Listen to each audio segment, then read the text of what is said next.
नमस्ते प्रणाम दोस्तों, मैं शिवानी वर्मा लोकगीत चैनल में आप लोगों का स्वागत है। दोस्तों, आज मैं सुनाऊंगी आप लोगों को एक प्यारा सा कहरवा नाच गीत है। आप लोग ज़रूर सुनिएगा, बताइएगा कमेंट करके कैसा लगा आप लोगों को। तो आइए सुनिए आप लोग ये प्यारा सा कहरवा नाच गीत। भार पानिया न जाबाई जमुना गहरी, भार पानिया न जाबाई जमुना गहरी, जमुना गहरी हो जमुना गहरी, भार पानिया न जाबाई जमुना गहरी। पानिया भरत मोर ससुर निहाराई, पानिया भरत मोरे ससुर निहाराई, ससुर निहाराई हो ससुर निहाराई।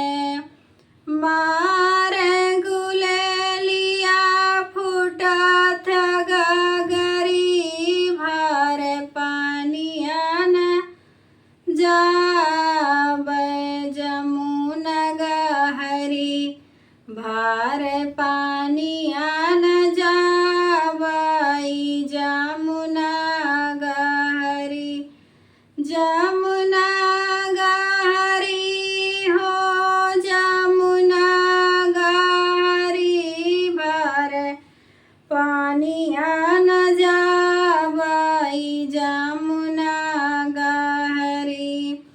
पानिया भरत मोर जेठऊ निहाराई, जेठऊ निहाराई हो जेठऊ निहाराई। पानिया भरत मोर जेठऊ निहाराई।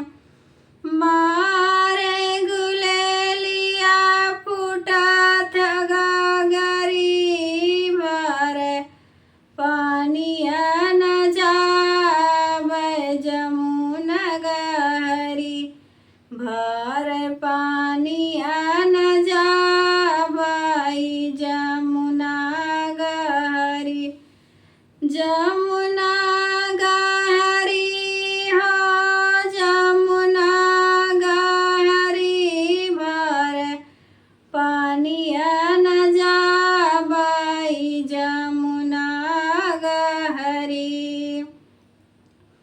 पानिया भरत मोर देवर निहाराई, देवर निहाराई हो देवर निहाराई। पानिया भरत मोर देवर निहाराई।